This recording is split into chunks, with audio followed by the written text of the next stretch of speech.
எவ்வளவுதான் திருட்டுத்தனம் இருந்தாலும் சித்ரா நம்ம வீட்டை ஒரு நாளும் காட்டி கொடுத்தது இல்லல்ல. ஆனா இவ எப்ப பார்த்தாலும் நேர்மையா இருக்கன்னு சொல்லிட்டு இன்னைக்கு என் மகனையே ஜெயிலுக்கு அனுப்ப பாத்துட்டு இருக்கா. அததான் என்னால மன்னிக்கவே முடிய மாட்டேங்குது. அத்தை விடுங்க அத்தை. திரும்ப திரும்ப எத்தனை தடவை பேசினாலும் இதே தான் பேசிட்டு இருப்போம். ஏமா இப்போ வெற்றிக்கு என்ன நடக்கும்னு நீ நினைக்கிற? என்ன நடக்கும்? களத்துல இறங்கி இருக்கிறது யாரு? பழைய ஜட்ஜி சங்கர நாராயணன். எனக்கு இனிமே ஒரு கவலையும் இல்ல. எப்படியும் என் பையன் வெளியில வந்துருவான், சந்தோஷமா நிம்மதியா வாழ்வான். எப்படியாவது அந்த சங்கர நாராயணன் இவளை பிடிச்சி ஏதாவது ஒரு கேஸ்ல உள்ள போட்டா எனக்கு ரொம்ப சந்தோஷமா இருக்கும். ரொம்ப நல்ல மனசுமா உங்களுக்கு. இல்ல நீங்க வெங்காயத்தை வெட்டுங்க, அடுத்து தக்காளி சட்னி பண்ணோம்ல, சப்பாத்தியை கொடுங்க. ஏத்த எப்படி இருந்தாலும் நீங்க இவ்வளவு விட்டுறக்கூடாது. வெற்றி வெளியில வந்ததோ இவ விஷயத்துல நீங்க ரெண்டுல ஒரு முடிவு எடுத்தே ஆகணும். அதை மட்டும் நீங்க மறந்துடாதீங்க. நான் மறப்பேனா? இதுக்கு உங்க மாமா ஒத்துக்கணுமே. ஆனாலும் நான் விட மாட்டேன். என் புள்ள மட்டும் வீட்டுக்கு வரட்டுமே, இவளுக்கு இருக்கு அப்புறம்.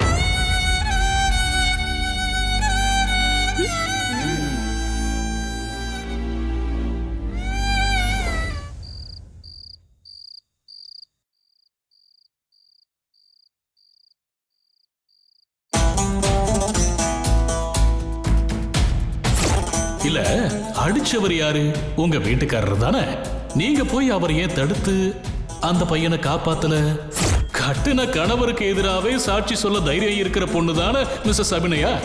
அப்ப போலீஸுக்கு ஒரு போன் பண்ண முடியலையா? யுவர் ஆனர், இந்த கேஸ்ல நிறைய பொய்கள் இருக்கு, நிறைய ஜோடிக்கப்பட்டிருக்கு, நிறைய பொய் சாட்சிகள் இருக்கு. அப்பா அவ்வளோலாம் கெட்டவர் இல்லை. அவரோட ஜட்ஜு பதவியை விட்டே இறங்கி வந்திருக்காருன்னா எதுக்காக? வாழ்நாள் முழுக்க பொய் சொல்லாதவரு எதுக்காக இப்ப பொய் சொன்னாரு?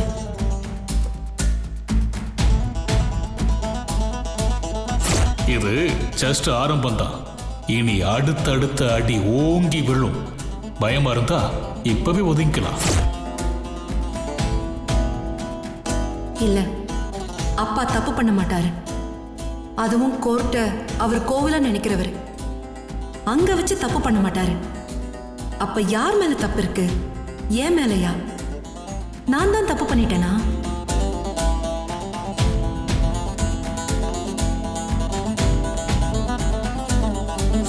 மிஸ்டர் அசோகன் நேத்து என்ன நேர்ல வந்து பார்த்தார். இந்த கேஸ்ல அவருக்கு சாதகமான தீர்ப்பு சொல்லணும், வெற்றிக்கு கடுமையான தண்டனை கொடுக்கணும்னு என்கிட்டயே வந்து மிரட்டினார்.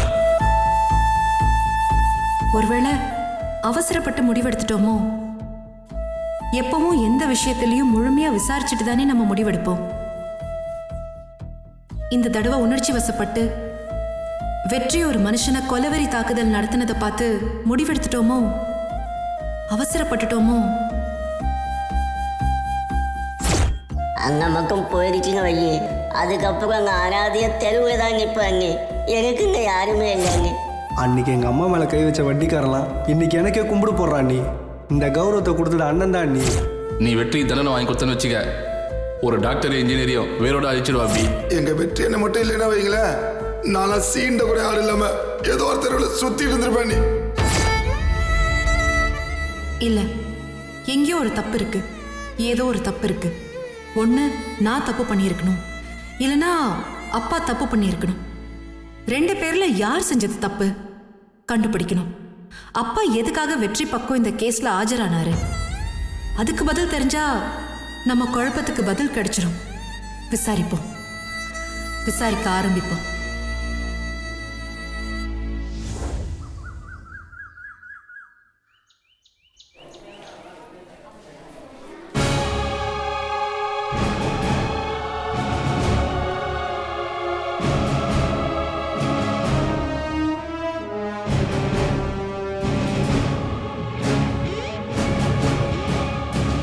உட்காருங்க. ப்ரொசீட் பண்ணலாமா? யுவர் ஆனர், என்னோட கிராஸ் எக்ஸாமினேஷனை கண்டினியூ பண்ண அலோவ் பண்ணணும். நான் இதை கடுமையாக ஆட்சேபிக்கிறேன் யுவர் ஆனர்.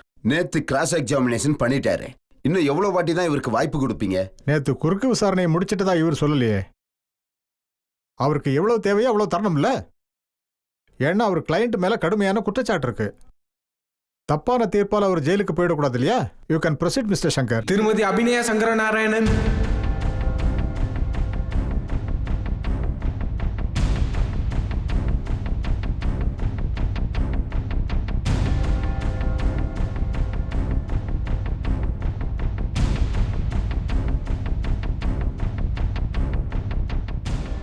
நேத்தைக்கு தெளிவுபடுத்தப்படாத சில சந்தேகங்கள் எனக்கு இருக்கு. அதைத்தான் நான் இப்ப கேள்வியா கேட்க போறேன். கேளுங்க. முதல் சந்தேகம், இந்த வெற்றி உங்க கணவர் தானா?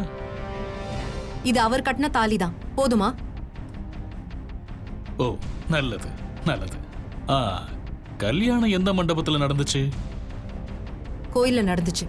பரவாயில்ல, குறைஞ்ச செலவுல கல்யாணத்தை முடிச்சிட்டீங்க போல இருக்கு.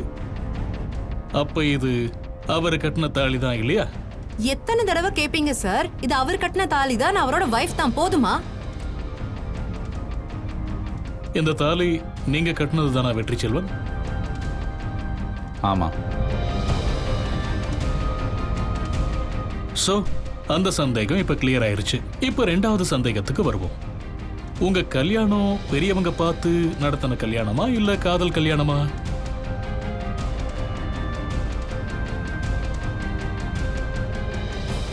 கல்யாணத்துக்கு அடிச்ச கல்யாண பத்திரிக்கை ரெஜிஸ்டர் ஆபீஸ்ல பதிவு பண்ண சர்டிபிகேட் ஏதாவது உங்ககிட்ட இருக்கா மிஸ்ஸஸ் அபிநயா? இல்ல. ஏன் இல்ல? பத்திரிக்கை அடிக்கல, ரெஜிஸ்டரும் பண்ணல. இது என்ன ஆச்சரியமா இருக்கு? பத்திரிக்கை அடிக்காமலே கல்யாணம் பண்ணீங்களா? ஏன்? கல்யாணம் திடீர்னு நடந்துச்சு, அதனால பத்திரிக்கை அடிக்கல. போதுமா? குட். அப்போ உங்க கல்யாணம் காதல் கல்யாணம், அதனால திடுதிப்புன்னு முடிவு பண்ணி கல்யாணம் பண்ணிக்க தீர்மானிச்சிட்டீங்க இல்லையா?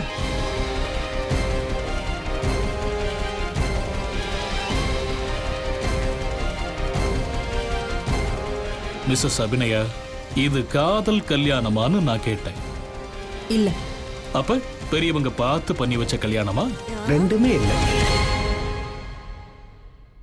இல்ல. என்னது இது? அதுவும் இல்ல இதுவும் இல்லன்னா இது எந்த மாதிரி கல்யாணம்? அப்ப இந்த கேள்விக்கு பதில் சொல்லுங்க. உங்க கல்யாணம் கோவில்ல தானே நடந்துச்சு?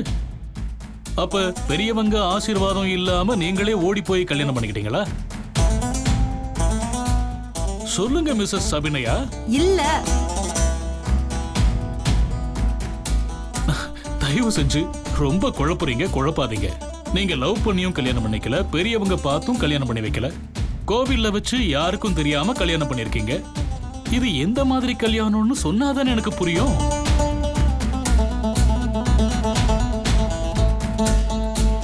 மிஸ்ஸஸ் அபி, கேட்ட கேள்விக்கெல்லாம் கண்ணீர் பதிலாகாது, வார்த்தையில சொல்லணும். உங்க கல்யாணம் எந்த மாதிரி கல்யாணம்? இப்போ உங்களுக்கு என்னதான் வேணும்? இந்த கல்யாணம் முறைப்படி நடக்கல. சொல்ல போனா ஏன் சம்மதத்தோட கூட நடக்கல. நான் எதிர்பார்க்காத நேரத்துல என் கழுத்துல அவர் தாலி கட்டிட்டாரு. அது அம்மன் கழுத்து தாலிங்கிறதுனால அமைதியா நான் ஏத்துக்கிட்டேன்.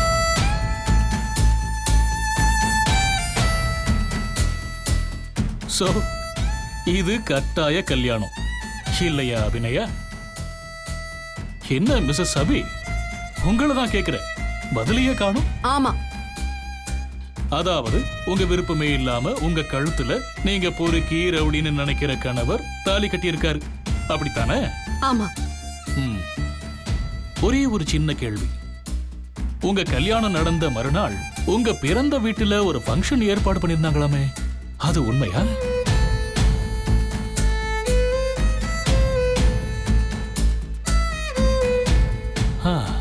அது என்ன ஃபங்க்ஷன் மிஸ்ஸஸ் அபிநயா?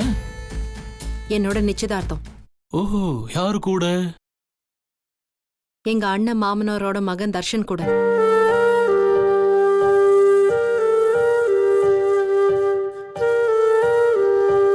அவர் என்ன வேலை பார்க்கறாரு?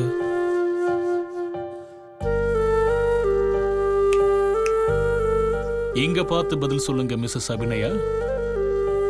அட்வொகேட். ரொம்ப ஏழையான அட்வொகேட்டா? இல்ல, பணக்கார அட்வொகேட் தான். சின்ன வயசுல இருந்து என்னோட ஃப்ரெண்டா இருந்தவர். எங்க அப்பாவோட ஜூனியரா வேலை செய்யறாரு. அவரோட குடும்பத்துல பணத்துக்கும் வசதிக்கும் எந்த குறையும் இல்ல. போதுமா? ஆக அமெரிக்கால படிச்ச நீங்க அமெரிக்கால வேலை பார்க்கிற நீங்க நல்லா படிச்ச வசதியான அட்வொகேட் மாப்பிள்ளைக்கு மனைவியாக போற நீங்க அந்த சந்தோஷத்துல இருந்தப்போ இந்த வெற்றி உங்க வாழ்க்கையும் வசதியையும் கெடுத்து உங்களுக்கு கட்டாய தாலி கட்டியிருக்காரு, அப்படித்தானே? இப்போ என்னதான் சார் வேணும் உங்களுக்கு? மிஸ்டர் வெற்றி செல்வன் உங்க வாழ்க்கைய கெடுத்திருக்காரு. நீங்க நல்ல இடத்துல வாக்கப்பட்டு போய் சந்தோஷமா வசதியா வாழ்றத அவரு கெடுத்து உங்க கழுத்துல தாலிய கட்டியிருக்காரு. அதுக்கு நீங்க மன்னிக்கவே மாட்டீங்க, அப்படித்தானே? நீங்க இதை எப்படி வேணாலும் எடுத்துக்கோங்க சார். அதாவது சும்மா சுத்திக்கிட்டு இருந்த ஒருத்தன், உங்க வாழ்க்கையை கெடுத்த ஒருத்தன், பொறுக்கி ரவுடி, அவன் மேல உங்களுக்கு தீராத கோபம் இருக்கு. அதனால அவனை பழி வாங்கறதுக்காக நீங்க இந்த பொய் சாட்சி சொல்ல தயாராயிட்டீங்க, இல்லையா? Objection your honour. Misleading mister Shankar, கேள்வியை மாத்தி கேளுங்க. இதுக்கு மேல இந்த பொண்ணுகிட்ட பேச வேண்டியது எதுவுமே இல்லை யுவர் ஆனர்.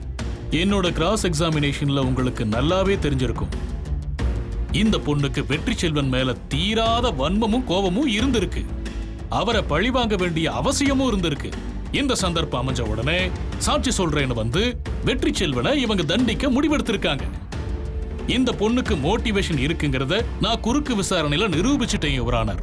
அதனால இந்த சாட்சியை தள்ளுபடி செய்யும்படி உங்களை பணிவோடு வேண்டுகிறேன்.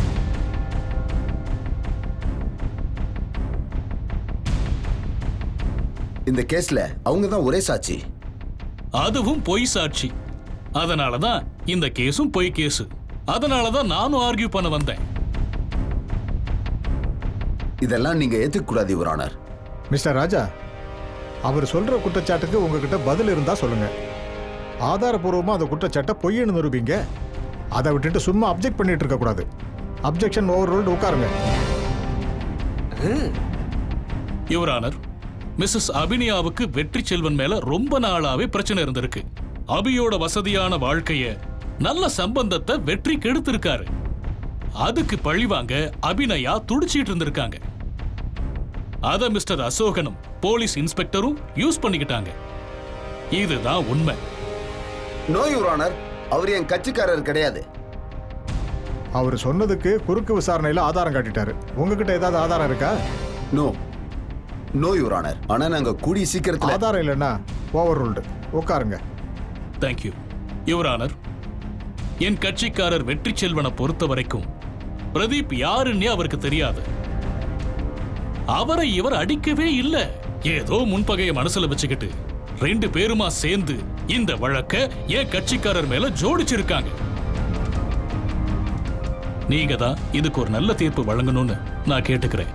Thank you your honour.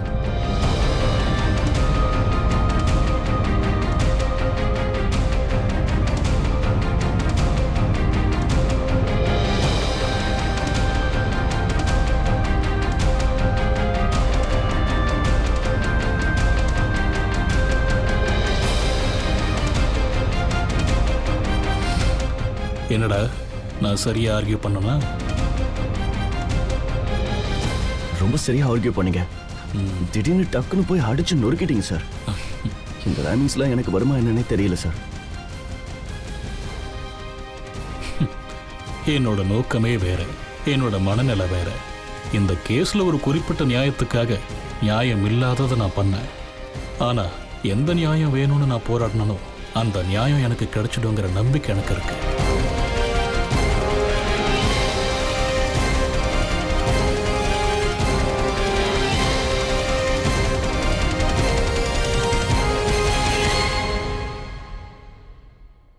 இந்த கோர்ட் இருதரப்பு வாத பிரதிவாதங்களையும் கவனமாக பார்த்தது. கவனமாக குறிப்பில் எடுத்துக்கொண்டது. ஒருவர் குற்றவாளி என்றால் அது ஐயம் தெரிவர நிரூபிக்கப்பட வேண்டும். அவர் செய்த குற்றத்திற்கு மோட்டிவ் எனப்படும் நோக்கம் தெள்ளத் தெளிவாக நிரூபிக்கப்பட வேண்டும். இந்த வழக்கில் அப்படி எதுவுமே நிரூபிக்கப்படவில்லை.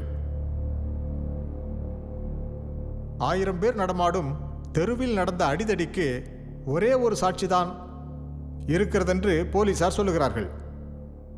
அதை இந்த நீதிமன்றத்தால் ஏற்றுக்கொள்ள முடியவில்லை. குற்றம் சாட்டப்பட்டவர் தரப்பில் ஆஜரான திரு சங்கர நாராயணன் முன்வைத்த வாதங்கள் இந்த வழக்கில் புதிய திசையை காட்டியிருக்கிறது. இந்த வழக்கில் நிறைய பொய்கள் இருக்கின்றன. இவ்வளவு ஓட்டைகள் உள்ள இந்த வழக்கின் நம்பகத்தன்மை கேள்விக்குறியாக இருக்கிறது. குற்றம் சாட்டப்பட்ட வெற்றி செல்வன் இந்த குற்றத்தை செய்தாரா என்று நிரூபிக்கப்படவில்லை.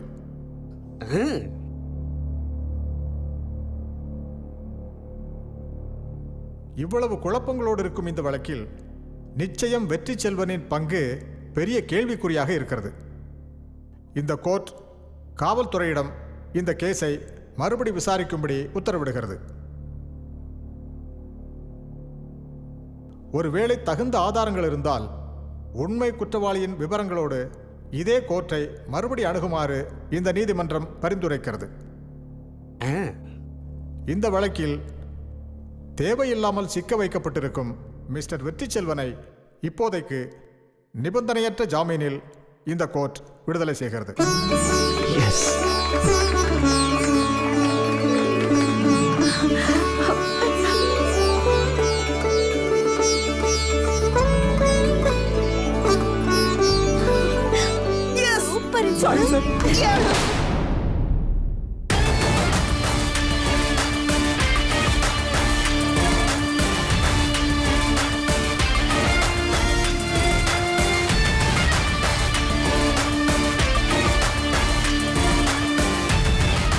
போலீஸ் புதிய டீம் போட்டு இந்த கேஸை மறு விசாரணை செய்து அறிக்கையை கோர்ட்டில் 1 மாதத்திற்குள் சமர்ப்பிக்குமாறு உத்தரவிடுகிறேன். The court is adjourned.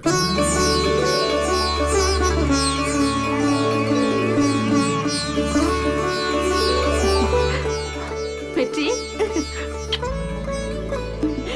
செல்லம்,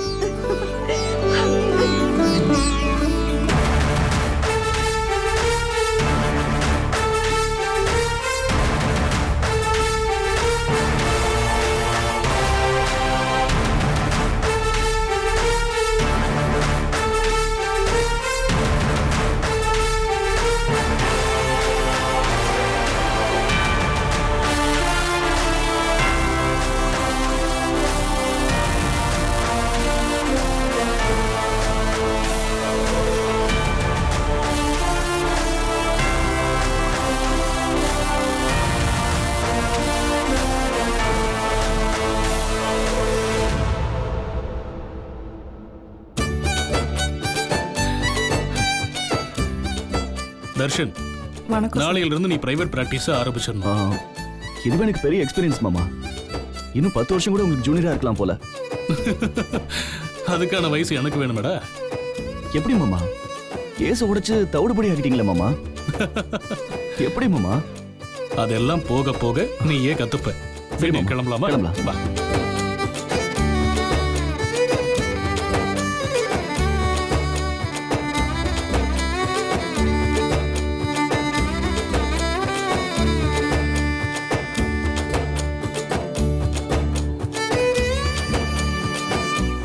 சார், உங்ககிட்ட ஒரு நிமிஷம் பேசணும். என்னம்மா? எத்தனையோ நாள் உங்க மேல நான் கோவமா இருந்திருக்கேன். உங்களை புரிஞ்சிக்காம இருந்திருக்கேன். அது எவ்வளவு பெரிய தப்புன்னு எனக்கு இப்ப புரியுது சார். சாமி எப்பவுமே நம்ம பக்கத்துல தான் இருக்கும். நாம தான் அடையாளம் தெரியாம அலட்சியமா போயிடுவோம்னு எங்க அப்பா எனக்கு அடிக்கடி சொல்லியிருக்காரு சார். அது 100க்கு 100 உண்மை சார். என் பையனுடைய கதை அவ்வளவுதான். எல்லாமே முடிஞ்சு போச்சு. அவனுக்காக வாதாட கூட யாருமே இல்லைன்னு ஊரே சொல்லுச்சு சார். ஐயோ, என் புள்ள அவ்வளவுதானா? அவனை நான் பறி கொடுத்துட்டு போயிடுவேனான்னு ரொம்ப தவிச்சு போய் நின்ன சார். சாமி மாதிரி வந்து என் புள்ளைய காப்பாத்தி என் கையில கொடுத்துட்டீங்க. இத பாருங்கம்மா, என் வேலை எதுவோ அதைத்தான் நான் செஞ்சேன். இதுக்கு நீங்க இவ்வளவு உணர்ச்சி வசப்பட வேண்டிய தேவையே இல்லை. சார், வாங்கின உதவிக்கு நன்றி சொல்லாம இருக்க முடியுமா சார்? நீங்க எவ்வளவு பெரிய இடம், சர்ச்சு வேற. என் பையனுக்காக நீங்க அங்கிருந்து இறங்கி வந்து வாதாடி காப்பாத்தி கொடுத்திருக்கீங்க. எத்தனை ஜென்மத்திலயும் உங்களுக்காக உழைச்சாலும் என் நன்றி கடன் தீராது சார். உங்க மருமகனை காப்பாத்தினதுக்கு ரொம்ப நன்றி சார். நன்றி சொல்றவங்க கிட்ட கோவப்படக்கூடாது. என்ன கோவப்பட வச்சிடாதீங்க. எனக்கு மகளே இல்லைன்னு ஆயி போச்சு. அப்புறம் திரும்ப மருமகனா எங்கிருந்து வருவா?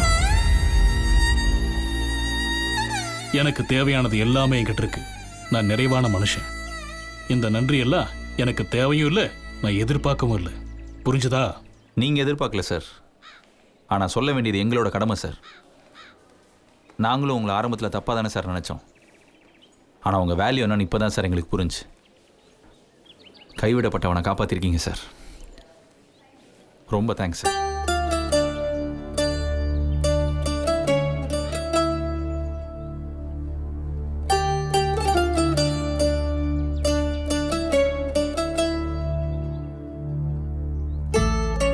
இப்ப சொல்லு, என்ன சொல்ல வந்த? இல்லை சார், எனக்கு புரியாத விஷயம் ஒன்றே ஒன்று தான் சார் இருக்கு. எனக்காக எதுக்கு சார் இதெல்லாம் பண்ணீங்க? இப்ப கேட்டியே, இது நல்ல கேள்வி. இப்ப வரைக்கும் உன்னை பத்தின என் அபிப்பிராயம் இன்னும் கொஞ்சம் கூட மாறல. அபி நார்மலான பொண்ணு, அறிவு மட்டும் அப்நார்மலா இருக்கும். நல்ல சாமர்த்தியமான பொண்ணு, செல்லமா வளர்ந்தவ. ஒரே ஒரு செகண்ட்ல அவ வாழ்க்கையவே நாசமாக்கின பொறுக்கிதான் நீ. இப்ப வரைக்கும் உன்னால என் பொண்ணை இழந்து தவிச்சுக்கிட்டு இருக்கேன். உன்னை எத்தனை ஜென்மம் எடுத்தாலும் நான் மன்னிக்கவே மாட்டேன். இவ்வளவு இருக்கிறவர் எதுக்காக சார் என் பக்கம் வந்து நீங்க அழிஞ்சு போட்டு நான் அப்படியே விட்டுருக்க வேண்டியதானே? அதுக்கு 2 காரணம் இருக்கு. ஒண்ணு, நான் மனுஷன், நியாயத்தையும் நேர்மையையும் மதிக்கிற மனுஷன். 2வது, சட்டப்படியோ இல்லையோ தப்பு செஞ்சவன் தண்டனை அனுபவிச்சே தீரணும்னு நான் தீவிரமா நம்புறவன். அதான் சார், அப்புறம் எதுக்காக என்ன காப்பாத்துனீங்க? ஏன்னா இந்த விஷயத்துல நீ செஞ்சது தப்பு இல்ல, தியாகம். நீ செஞ்சது பொறுக்கித்தனம் இல்ல, ஒரு புனிதமான செயல். அதனாலதான்